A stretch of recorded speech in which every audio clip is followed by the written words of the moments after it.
Bonjour à tous. 3 fois par semaine, plongez avec moi dans l'univers sombre des crimes qui ont secoué le monde entier. De disparitions mystérieuses aux meurtres les plus effroyables, nous explorerons ensemble l'injustice, l'impunité, la corruption et les jugements les plus implacables qui ont marqué ces affaires. Avant de plonger dans ce récit captivant, je vous invite à vous abonner et à activer la cloche pour ne manquer aucune notification. N'oubliez pas de laisser un like, cela m'aidera énormément à continuer à vous proposer du contenu. Sans plus attendre, plongeons ensemble dans chaque détail de cette affaire criminelle.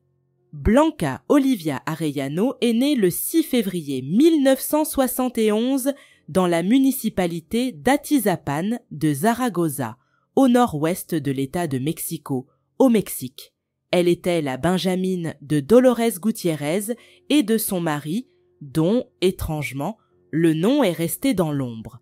Un couple sans histoire, semble-t-il, puisque leur relation était qualifiée de bonne. Quant à la jeunesse de Blanca, eh bien, on pourrait dire qu'elle a été enveloppée d'un certain mystère, car les détails m'échappent. Ce que je sais, c'est que 2 de ses sœurs aînées se nomment Alejandra et Perla. À l'âge adulte, Blanca a brillamment obtenu un bachelor en tourisme, ce qui lui a permis de travailler plusieurs années dans une agence de voyage. Un emploi qu'elle appréciait à n'en pas douter. Et puis, sans qu'on sache vraiment pourquoi, elle a soudainement décidé de quitter ce poste qui lui plaisait tant. Destination suivante ? Un service de taxi, un changement de cap surprenant. Mais qui sait ce qui peut pousser une personne à changer ainsi ? Elle était également très soucieuse de sa santé.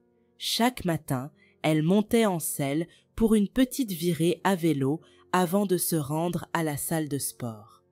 Pour elle, la vie sans sport aurait été comme un jour sans soleil, incomplet, fade et franchement insupportable.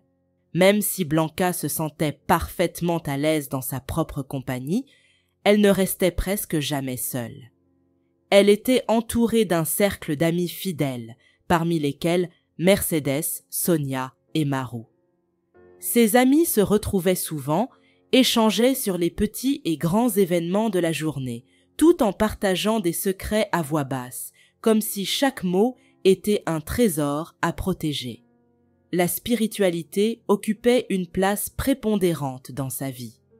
Elle confiait ses projets à ses amis, leur parlait de ses réussites et de son cheminement. À cette époque, elle animait des ateliers spirituels et guidait des méditations, apportant une sérénité palpable à ceux qui la suivaient. Mais ce n'est pas tout. Blanca avait aussi acquis une expertise rare dans un domaine qui intriguait beaucoup de monde, les constellations familiales. Elle y avait atteint un niveau de maîtrise impressionnant, même si ces pratiques n'étaient pas directement liées à son travail. Pour elle, elles incarnaient son désir profond de tendre la main aux autres, de les aider à trouver cette harmonie et cette guérison tant recherchée. Blanca portait toujours avec elle une amulette un peu particulière, une bague appelée Atlan. Gravé à l'intérieur se trouvait le symbole de l'infini, un motif qu'elle affectionnait tout particulièrement, tellement qu'elle l'avait même fait tatouer sur son poignet. Cette bague n'était pas un simple accessoire pour elle, mais un véritable talisman. Elle la chérissait, la croyant capable de la protéger et de lui insuffler la force nécessaire pour maintenir son équilibre et sa paix intérieure. Pour elle, cette amulette possédait une signification spirituelle si profonde qu'elle ne l'enlevait jamais. Autant dire qu'à ses yeux, c'était bien plus qu'un bijou, c'était presque une extension de son être. À la mi-2019, alors qu'elle approchait doucement de la cinquantaine, elle s'était prise de passion pour les jeux en ligne. Oui, à première vue, on n'aurait pas imaginé la voir rivée à son écran, mais elle passait de plus en plus de temps devant son ordinateur. Sa nièce Carla, remarquant cet intérêt soudain, lui avait même proposé de la rejoindre sur une plateforme de streaming où elle jouait régulièrement. Et c'est là que les choses ont pris une tournure étrange. L'un des utilisateurs de cette plateforme s'appelait Juan Pablo Villafuerte, un nom qui allait par la suite marquer un tournant dans la vie de Blanca. Le concept du jeu était simple. Les joueurs se retrouvaient dans un univers virtuel où ils devaient surmonter des obstacles et lutter pour leur survie. Autant dire que cela avait rapidement captivé Blanca, non seulement parce que le jeu en lui-même était palpitant, mais aussi parce qu'il lui permettait de dialoguer avec des gens du monde entier. Juan était né en 1985 au Pérou. On sait qu'il avait un frère jumeau, dont le nom est curieusement resté dans l'ombre, tout comme celui de son père. Son frère aîné, Francisco Villafuerte, était quant à lui un avocat bien établi. Dans le passé, Juan avait été marié et était père de 2 enfants. La relation avec son épouse s'était soldée par un divorce. La raison ? Elle l'avait accusé de violence conjugale. En 2016, après la rupture, Juan a pris la décision de quitter tout ce qui lui était familier pour s'installer à Huánuco, une ville située à environ 2 heures de Lima, la capitale du Pérou. Là-bas, il a rejoint la faculté de médecine de l'Université nationale José Faustino Sánchez. C'est à ce moment-là que le destin de Juan et Blanca s'est croisé virtuellement. Après avoir fait connaissance en ligne, ils ont commencé à échanger des messages. Ce qui, au départ, n'était que quelques échanges polis est rapidement devenu une routine quotidienne. Leur communication est devenue si régulière qu'ils passaient des heures à discuter, se dévoilant peu à peu. Les confidences se multipliaient, et Juan, en toute confiance, a fini par nommer Blanca administratrice de sa salle de jeu virtuelle.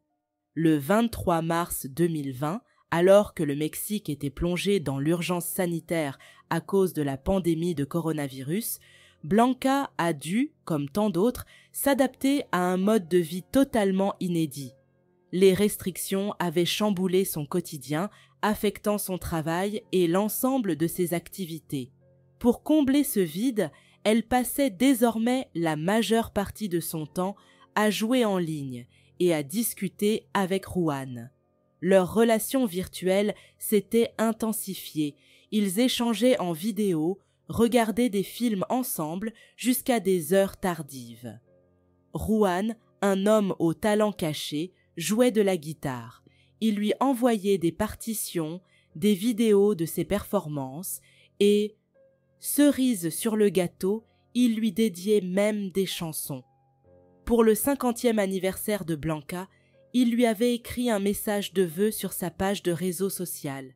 À partir de ce moment, l'amitié entre eux a doucement glissé vers une relation romantique. Amoureuse, Blanca avait enfin trouvé ce bonheur authentique qui fait vibrer l'âme. Mais, étrangement, elle n'osait pas en parler à sa mère et à ses sœurs. Était-ce la peur du jugement ? Allez savoir. En revanche, avec ses amis, elle s'était montrée bien plus ouverte, partageant sans retenue ses sentiments naissants. Puis, un jour, Juan a franchi un cap en exprimant son désir de la rencontrer en personne. L'idée de se rendre au Mexique l'enchantait, mais la réalité a vite fait irruption. Il n'avait pas assez d'argent pour financer ce voyage. Voilà qui a mis un frein à leur plan. Enfin, c'est ce qu'on aurait pu croire. Mais Blanca, déterminée à ne pas laisser ce rêve s'effondrer, a pris les choses en main. « Pas de souci, lui a-t-elle dit, je viendrai au Pérou. » Elle était prête à tout pour que cette rencontre devienne réalité. Le seul hic, ses finances n'étaient pas exactement au beau fixe. Mais qu'à cela ne tienne. Elle s'est mise à vendre ses biens personnels, y compris sa voiture, son vélo, et même quelques vêtements. Rien ne semblait trop cher à sacrifier pour ce rêve. En peu de temps, elle avait amassé assez d'argent, non seulement pour se payer le billet, mais aussi pour offrir un cadeau à Juan, une guitare électrique, Une belle preuve d'amour, non? En juillet 2022, Blanca a acheté son billet pour Lima et juste avant de partir, elle a finalement dévoilé ses plans à sa famille. On peut dire que la nouvelle a fait l'effet d'une petite bombe. Sa mère et ses sœurs étaient visiblement surprises par cette décision soudaine. On les comprend, non? Quitter tout pour rencontrer un homme rencontré en ligne, c'était audacieux, pour ne pas dire risqué. Mais après réflexion, Alejandra, la sœur aînée de Blanca, s'était finalement fait une raison. Blanca était une femme adulte après tout. Il était donc tout à fait normal qu'elle ait le droit de tracer son propre chemin. Au lieu de s'inquiéter, elle lui a simplement souhaité tout le meilleur pour cette nouvelle aventure. Le 27 juillet 2022, Blanca, radieuse et pleine d'espoir, a pris place dans l'avion, impatiente de retrouver son bien-aimé et de débuter cette nouvelle étape de sa vie. À 2h45, le lendemain, elle était déjà sur le sol péruvien. Juan l'attendait à l'aéroport, fidèle au rendez-vous. Ils ont d'abord fait un détour par Riquipu, où Juan a présenté Blanca à sa famille. Une rencontre pleine d'émotions apparemment. Puis, ils ont pris la route pour Huánuco, où Juan avait loué une chambre chez une certaine Madame Magdelol Milian. Mais, comme toujours, il y avait une petite complication. La chambre était louée pour une seule personne. Du coup, les invités devaient se faire discrets. Pas vraiment l'idéal pour une escapade romantique, mais qu'importe, Blanca ne semblait pas s'en formaliser. On aurait pu penser qu'elle se sentirait mal à l'aise, seule dans un pays étranger, loin de tout ce qu'elle connaissait. Mais non, elle était imperturbable. Elle avait des projets bien établis, dont l'achat d'une voiture et un travail de chauffeur de taxi à Lima. Après tout, c'était ce qu'elle savait faire de mieux. Confiante, elle savait qu'elle pourrait s'adapter à cette nouvelle vie. Et pour ne pas inquiéter ses proches, elle restait en contact régulier avec Alejandra et sa nièce Carla, leur racontant son quotidien et les magnifiques endroits qu'elle avait eu la chance de découvrir. Tout semblait aller pour le mieux, exactement comme elle l'avait imaginé. Elle ne tarissait pas d'éloges sur sa nouvelle romance avec Juan. Ils vivaient à proximité de la plage, un endroit qu'elle affectionnait particulièrement, elle qui aimait tant la mer. D'ailleurs, elle ne manquait jamais une occasion de filmer des vidéos des splendides paysages marins qu'elle envoyait ensuite à sa famille, comme pour leur prouver que tout allait bien dans ce nouveau chapitre de sa vie. Pour pouvoir contacter Juan pendant qu'il était en cours, Blanca avait acheté un téléphone portable avec une carte SIM locale. Elle avait mentionné cet achat à la mère de Carla, mais étrangement, elle n'avait pas jugé bon de leur donner son nouveau numéro. Cette petite omission avait laissé sa famille perplexe, mais sans s'inquiéter outre mesure.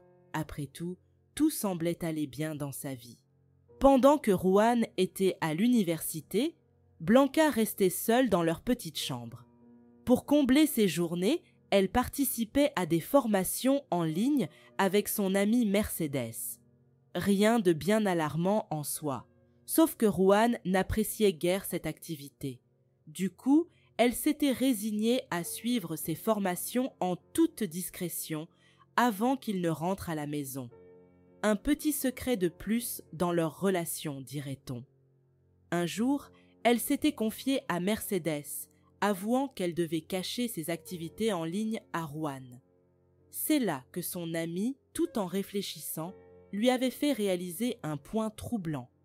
Juan manifestait une envie presque maladive de contrôler sa vie.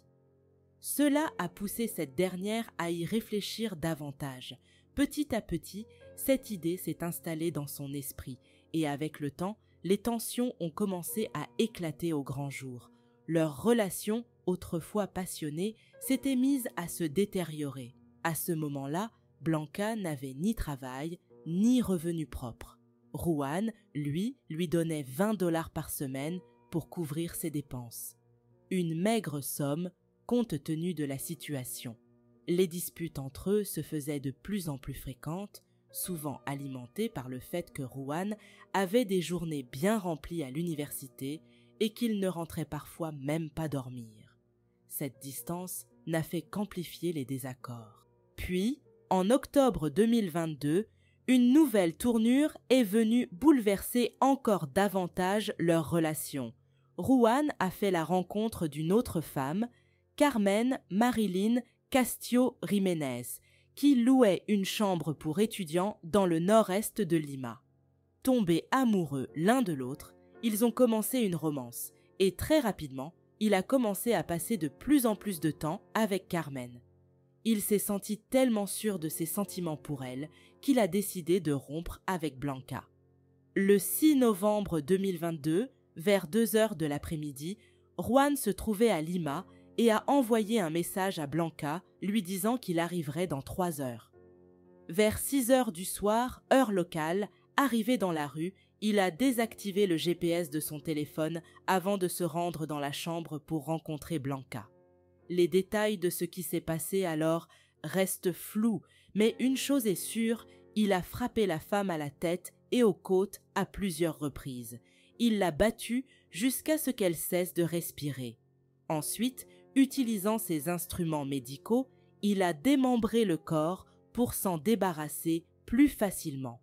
Sachant que Blanca pourrait être identifiée par un tatouage, il a effacé le dessin et endommagé ses empreintes digitales.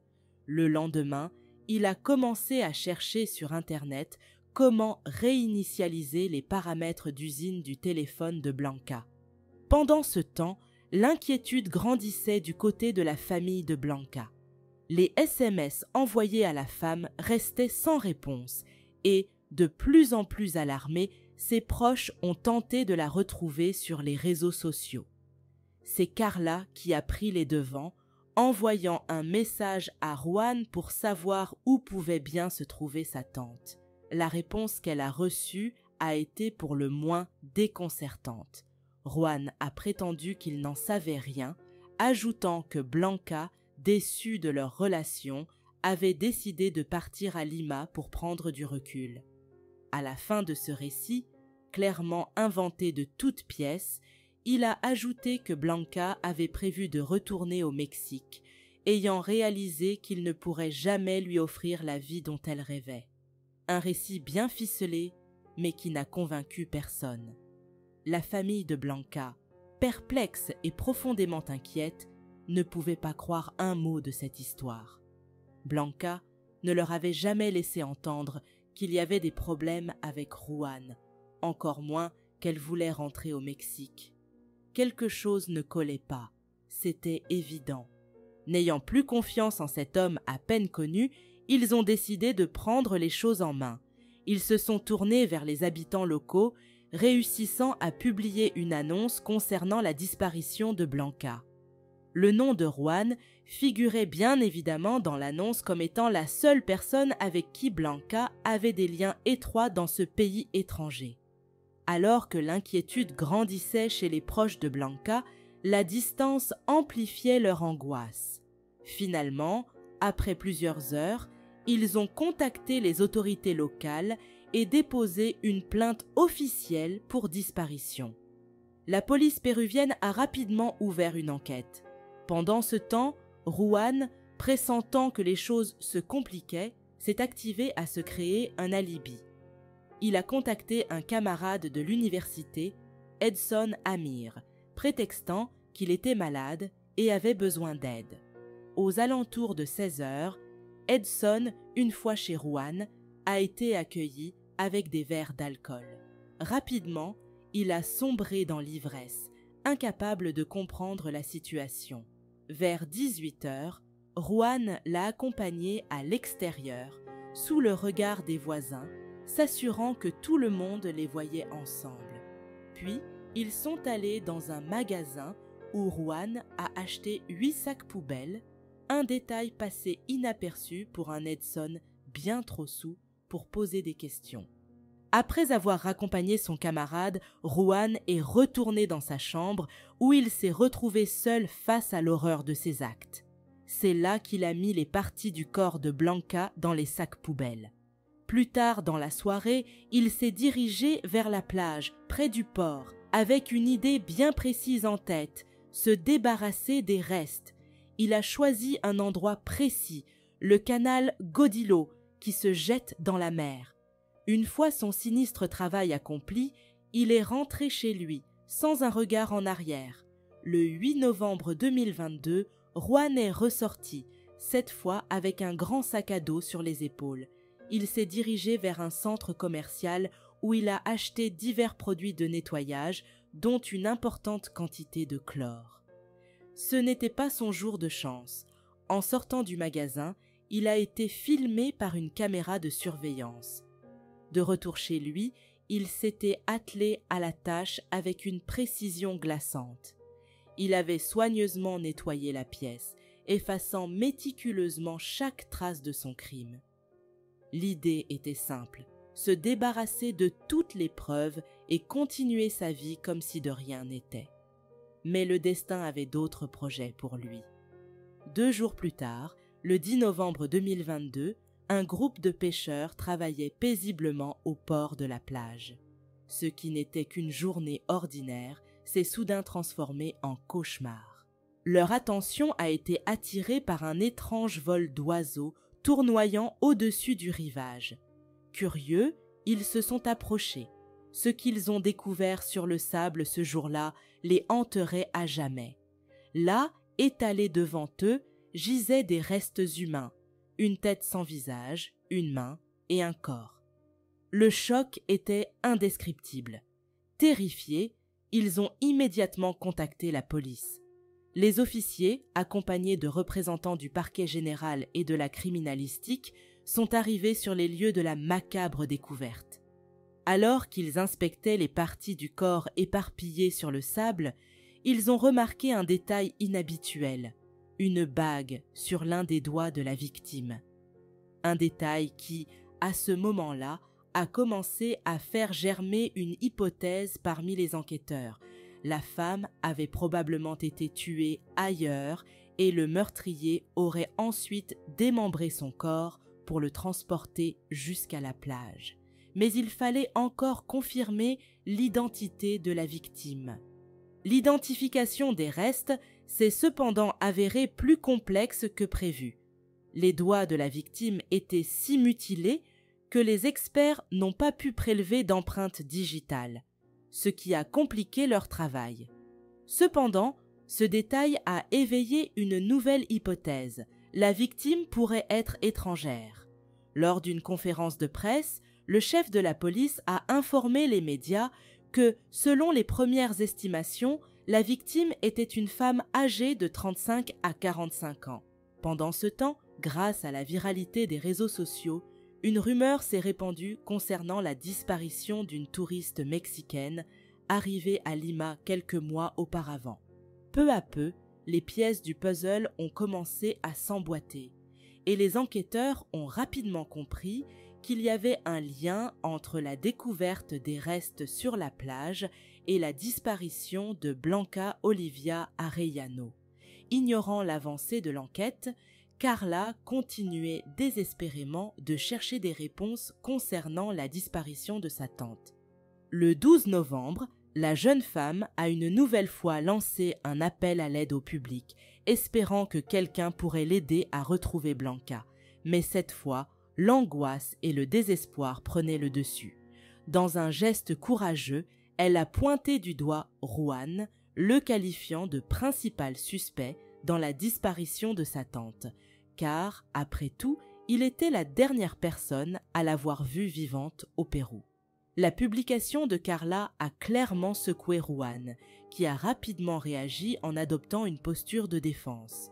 Son nouveau récit, cependant, n'était qu'un tissu de mensonges et de contradictions. Il a affirmé que Blanca était sans abri au Pérou et qu'il n'avait fait que l'aider par pure compassion. Fini les déclarations d'amour et les doux messages échangés.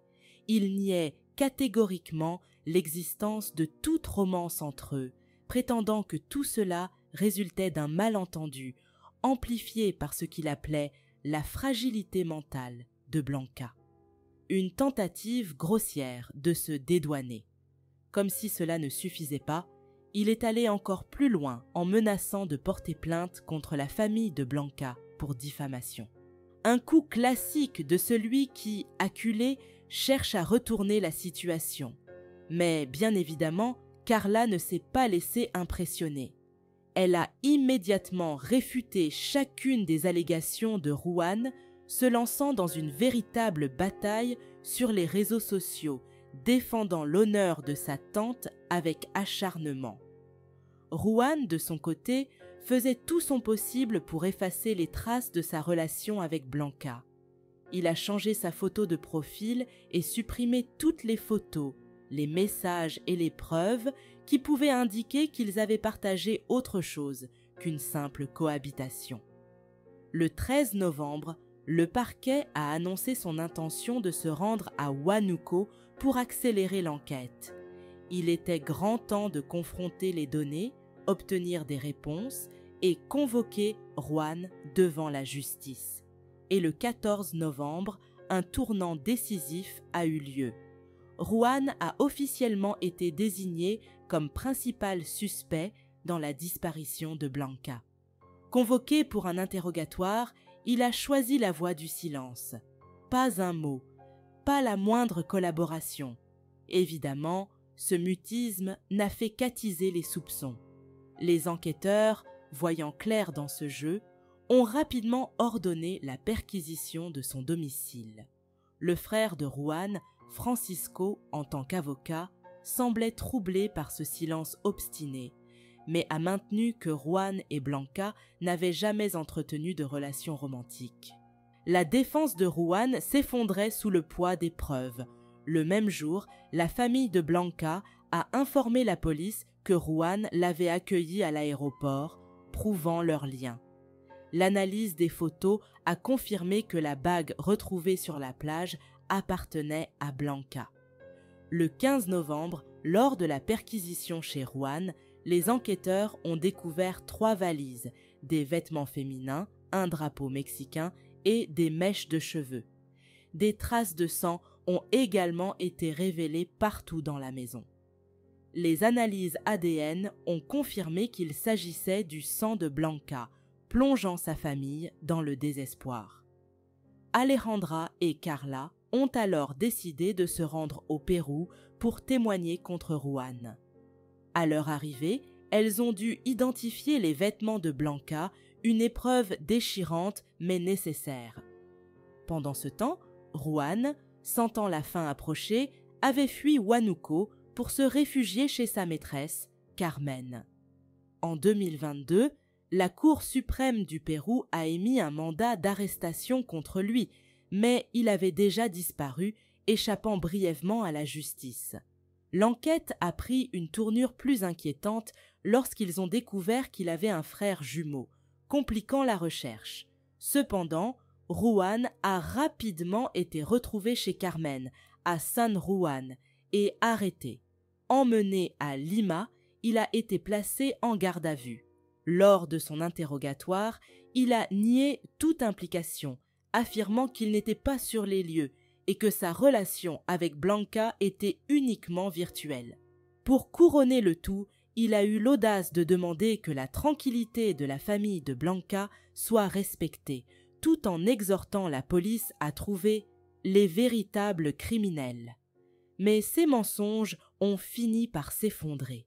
Ce qui l'a trahi, c'est un détail qu'il n'avait pas anticipé, le paiement des sacs poubelles via une application mobile. Cette transaction a permis aux enquêteurs de le lier à Huánuco le jour du meurtre. Le 22 novembre 2022, une audience cruciale s'est tenue. Le procureur a fermement demandé la détention de Ruan, soulignant que sa fuite avait entravé l'enquête et que le risque de récidive restait élevé. Sans surprise, la demande a été acceptée et Ruan a été envoyé en prison pour au moins 9 mois en attendant son procès. Fidèle à lui-même, Ruan a fait appel, mais lors de l'audience, son frère, qui était aussi son avocat, ne s'est même pas présenté. Ce geste a été perçu par la famille de Blanca comme une reconnaissance implicite de sa culpabilité. Le juge a rejeté l'appel, affirmant que les preuves étaient suffisantes pour l'inculper, rappelant ses mensonges répétés et son comportement suspect. La famille de Blanca, dévastée, a tenté de rapatrier son corps au Mexique. Malheureusement, cela s'est avéré impossible au départ en raison des nouvelles expertises nécessaires à l'enquête. Ce n'est qu'en février 2023 que les restes de Blanca ont été rapatriés, permettant à ses proches de lui dire un dernier adieu avant la crémation. Ses cendres ont été temporairement conservées chez eux, avec la promesse qu'elles seraient déposées dans une église une fois que justice serait rendue. Pendant ce temps, Ruan attendait son procès depuis sa cellule, prévu pour août de la même année. Le jour venu, les déclarations du procureur, de la défense et des témoins ont été entendues. Toutes les preuves étaient contre lui, et comme prévu, il a été reconnu coupable. Le dernier suspense résidait désormais dans le prononcé de sa sentence. Le 12 septembre 2023, une audience judiciaire s'est tenue pour rendre le verdict final. En raison des circonstances, l'audience s'est déroulée virtuellement depuis la Cour suprême. Ruan, toujours en prison, était connecté, tout comme son avocat, Fernando, et l'une des sœurs de Blanca. Lors de l'énoncé du verdict, le juge a pris la parole pour clarifier certains points cruciaux. Bien que l'accusation du ministère public concernant le trafic d'organes a été portée contre Ruan, elle a finalement été rejetée, faute de preuves suffisantes. Le juge a insisté sur le fait qu'aucun des organes de Blanca n'avait jamais été retrouvé, rendant cette accusation impossible à prouver. Cependant, il a reconnu que Ruan avait clairement utilisé ses connaissances en médecine pour démembrer le corps, un détail glaçant qui n'a pas échappé à la cour. Le témoignage concernant les effets personnels de Blanca, tels que son passeport, son permis de conduire et son téléphone portable, retrouvés chez Ruan, a également été pris en compte pour solidifier le verdict. En fin de compte, Ruan a été reconnu coupable de meurtre et condamné à 35 ans de prison. En plus de cette peine, une amende de 10 000 $ a été imposée, à verser à la famille de Blanca en guise de dédommagement. Après avoir entendu le verdict, Carla, profondément mécontente, a exprimé son indignation. Pour elle, la sentence de 35 ans ne reflétait pas la cruauté inhumaine du crime de Ruan. À ses yeux, un tel verdict laissait la porte ouverte à la possibilité que des meurtriers de femmes puissent un jour réintégrer la société, une perspective qu'elle jugeait totalement inacceptable. Le combat de la famille de Blanca ne semblait pas encore terminé.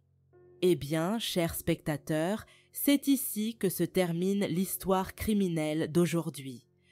Je serais très intéressée de connaître votre avis, alors je vous invite à le partager dans les commentaires de la vidéo, toujours dans le respect de la victime et de sa famille. N'oublions jamais que nous pouvons débattre, mais avec le respect que chacun mérite. Je vous rappelle de vous abonner à la chaîne et de laisser un like pour me faire savoir que mon travail vous plaît. Bonne nuit et à la prochaine histoire criminelle.